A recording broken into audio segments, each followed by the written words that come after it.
മദീനയിലെ പുതിയ അന്താരാഷ്ട്ര വിമാനത്താവളം ഏപ്രിൽ 5 മുതൽ പരീക്ഷണാടിസ്ഥാനത്തിൽ പ്രവർത്തിച്ചു തുടങ്ങും. എന്നാൽ ഔദ്യോഗിക ഉദ്ഘാടനം ഇപ്പോൾ ഉണ്ടാകില്ല. സ്വകാര്യ പങ്കാളിത്തത്തോടെയാണ് വിമാനത്താവളം നിർമ്മിച്ചിരിക്കുന്നത്.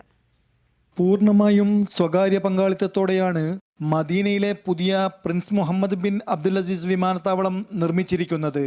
ഏപ്രിൽ 5 മുതൽ പരീക്ഷണാടിസ്ഥാനത്തിൽ വിമാനത്താവളം പ്രവർത്തിച്ചു തുടങ്ങും.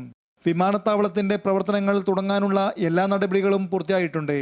എന്നാൽ വാണിജ്യാടിസ്ഥാനത്തിനുള്ള ഔദ്യോഗിക ഉദ്ഘാടനം പിന്നീട് മാത്രമേ നടക്കുകയുള്ളൂ.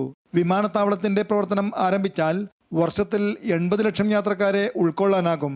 BOT അടിസ്ഥാനത്തിൽ സൗദിയിൽ നിർമ്മിച്ച ആദ്യ എയർപോർട്ടാണ് മദീനയിലേത്. 40 ലക്ഷം ചതുരശ്ര മീറ്റർ വിസ്തൃതിയാണ് എയർപോർട്ടിനുള്ളത്.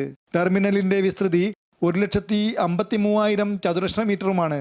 വിമാനങ്ങളുമായി ബന്ധിപ്പിക്കുന്നതിന് 16 ഗേറ്റുകൾ ടെർമിനലിലുണ്ട്.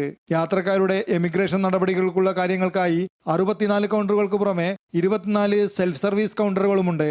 Jafar Ali Palakkode, reporter, Jeddah.